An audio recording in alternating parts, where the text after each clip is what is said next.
नमस्कार. जय जवान जय किसान. 2 दिवसापासून पाऊस चालू आहे, धुवाधार पाऊस चालू आहे. या ठिकाणी जे शेतकरी असतील, मोसंबी असन, डाळिंब असन, कापूस, सोयाबीन, बाजरी याचं नुकसान झालेलं आहे. त्याकरता आम्ही तलाठी साहेब असन रातपासून आमचं चालू आहे की साहेब शेतकऱ्याचे पंचनामे करा, जेणेकरून शेतकऱ्याला आधार भेटन. जे मोसंबी असतील, डाळिंब असन याचं मोठ्या प्रमाणात नुकसान झालेलं आहे. तर आज आम्ही तलाठी साहेबाला विनंती करून इथे घेऊन आलो किंवा शेतकऱ्याला तुम्ही व्यथा ऐकून घ्या की जेणेकरून शेतकऱ्याला कुठेतरी फुलाची पाकळी मदत होईल. यासाठी आम्ही येत्या 2 दिवसात तहसीलदार साहेब असतील, कलेक्टर साहेब असन याला निवेदन देऊन रोयलगड असन, जामखेड असन या भागातील शेतकऱ्याचं अत्यंत नुकसान झालेलं आहे. त्याच्याकरता शेतकऱ्याला मदत होण्यासाठी आम्ही जी जामखेड रोयलगडचे शेतकरी असन याचं आम्ही शिष्टमंडळ घेऊन साहेबाला तात्काळ शेतकऱ्याला मदत करण्यासाठी आम्ही विनंती करणार आहे. जय जवान जय किसान. यानंतर कांता पाटील बोलतो आपल्याला. नमस्कार, मी कांता पाटील, रोयलगड येथील शेतकरी. माझ्या मोसंबी तर साधारणतः 1 हेक्टरची बाग आहे. त्याच्यामध्ये थोडीशी अगोदरही फळगळ होती, परंतु 1 तारखेच्या झालेल्या रात्रीच्या पावसानं प्रचंड म्हणजे जवळपास 30 ते 40% माल खाली आलेला आहे. आणि पहिलाही सध्या 30-40% माल खाली आलेला, असा म्हणजे 60-70% नुकसान या ठिकाणी मला लक्षात येते. त्यासाठी मी साहेबांना फोन केला सुद्धा की तुम्ही येऊन एकदा पाहणी करा. तर या नुकसानीसाठी माननीय कलेक्टर साहेब, तहसीलदार साहेब यांनी याचा सहानुभूतीपूर्वक विचार करावा. जय जवान जय किसान. पण आजही शेतामध्ये गुडघ्याच्या वर पाणी आहे. सगळी पिकं पाण्याखाली आहेत. काहीही कुठल्याही पिकातून शेतकऱ्याच्या हाताला लागेल अशी परिस्थिती नाही. असंख्य शेतकऱ्याच्या नदीकाठच्या जमिनी ह्या पिकासहित खरडून गेलेल्या आहेत. त्यामुळं असं अभूतपूर्व नुकसान मी मागच्या 20 वर्षात तरी पाहिलं नाही. एवढं मोठं नुकसान शेतकऱ्यांचं झालेलं आहे. त्यामुळं या परभणी जिल्ह्यामध्ये जवळजवळ सर्वच मंडळ हे अतिवृष्टीमध्ये आलेले आहेत. त्यामुळं अतिवृष्टीमध्ये आल्यानंतर ज्या 7,57,000 शेतकऱ्यांनी 1 रुपया पीक विम्याचा फायदा या ठिकाणी लाभ भरलेला आहे, त्या सर्वांना ह्या सर्व मंडळ अतिवृष्टीमध्ये 65 mm पुढे पाऊस झाला असल्यामुळं प्राथमिक 25% मदत ही क्रॉप इन्शुरन्स कंपनीकडनं तात्काळ मिळण्याच्या संदर्भात सुद्धा प्रशासनानं या कंपन्यांना आदेश केलेले आहेत. त्याचबरोबर या ठिकाणी सरसकट पंचनामे एकत्रित करा, कारण सर्वच मंडळ हे 65 mm तर नाही, तर परभणी जिल्ह्यात एक मंडळ असं आहे की ज्याच्यात 350 mm पाऊस या ठिकाणी पडलेला आहे. अरे आता 350च सांगतोय, तुमचं 144 लय लहान आहे. 150 mm चे 9 मंडळ आहेत या जिल्ह्यामध्ये. असे सर्व मंडळ आहेत ज्याच्यामुळं अभूतपूर्व शेतकऱ्याचं नुकसान झालंय. आता इथे एक आमचे वडीलधारी शेतकरी आहे ज्यांचं 2 एकर रान आहे, अख्खं सगळं खरडून गेलंय. एक शेतकरी 9 एकर पीक पूर्ण खरडून गेलंय, कोट्यासहित गेले. काही जणांचे बैल गेलेत. या ठिकाणी पशुधनाची सुद्धा या अतिवृष्टीत फार मोठी हानी झाली आहे. त्यामुळं आमचा प्रयत्न राहील यावेळेस या मदतीमध्ये NDRF, SDRFच्या नॉर्म प्रमाणात मदत मिळेलच. क्रॉप इन्शुरन्स कंपनी सुद्धा 25% अग्रिम देईल.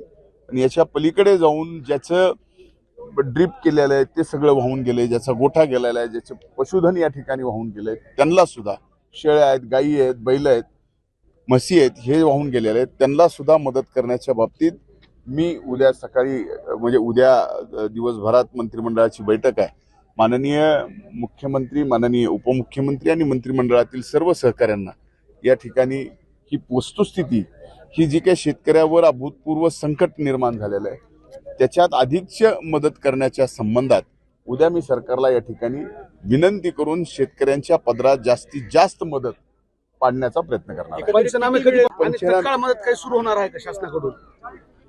मराठवाड्यामध्ये प्रचंड मोठ्या प्रमाणात अतिवृष्टी झाली आहे. मराठवाड्यातले जालना, छत्रपती संभाजीनगर, परभणी, हिंगोली आणि नांदेड हे जिल्हे सर्वात जास्त प्रभावित आहेत. त्याचबरोबर लातूर, धाराशिव, बीड ही जिल्हे देखील प्रचंड मोठ्या प्रमाणात प्रभावित आहेत. मंडळी, 63 मिलीमीटरपेक्षा जास्त वृष्टी जर होत असेल तर ती अतिवृष्टी म्हणून घोषित केल्या जात आहे. आणि अशा पद्धतीत या मंडळांमध्ये जी पावसाची सरासरी आहे ती 350 millimetre, 300 millimetre, 200 millimetre, 150 millimetre, 100 millimetre इतक्या मोठ्या प्रमाणात आहे. संपूर्ण मराठवाड्यात 100 मिलीमीटरपेक्षा जास्त पाऊस एका रात्रीतनं कोसळला आणि यामुळे मराठवाड्यातल्या सगळ्या नद्यांना दुथडी भरून वाहतील इतके प्रचंड मोठे पूर आल्यात. हजारो नागरिक हे बेघर झाल्यात. लाखो हेक्टर जमिनी ह्या धुऊन निघालेल्या आहेत. पिकं 100% संपून गेली आहेत. त्याचबरोबर ठिबक सिंचन, पाईपलाईन, रेन पाईप, तुषार सिंचन या सगळ्या गोष्टींचा मोठ्या प्रमाणात नुकसान हे मराठवाड्यात शेतकऱ्यांना सोसावं लागलं. जनावरे, गाई, म्हशी, बैल, शेळ्या, मेंढ्या, कोंबड्या सर्व पशुधन हे वाहून गेलंय, मृत झालंय. ना भूतो ना भविष्यती असा पाऊस हा एका दिवशी या मराठवाड्यावरती कोसळला आहे. शेतकरी आधीच अडचणीत आहे आणि त्यात प्रचंड मोठ्या प्रमाणात हा ओला दुष्काळ मराठवाड्यामध्ये आहे. असंख्य लाखो हेक्टर जमीन ही वाहून गेली आहे, माती वाहून गेली आहे. जमिनीचे अक्षरशः तुकडे झाल्यात. इतकी भीषण परिस्थिती ही मराठवाड्याला सोसावी लागली आहे. मराठवाडा प्रचंड दुष्काळाच्या झळा सोसणारा मराठवाडा यावर्षी मात्र अतिवृष्टीच्या झळा सोसतोय.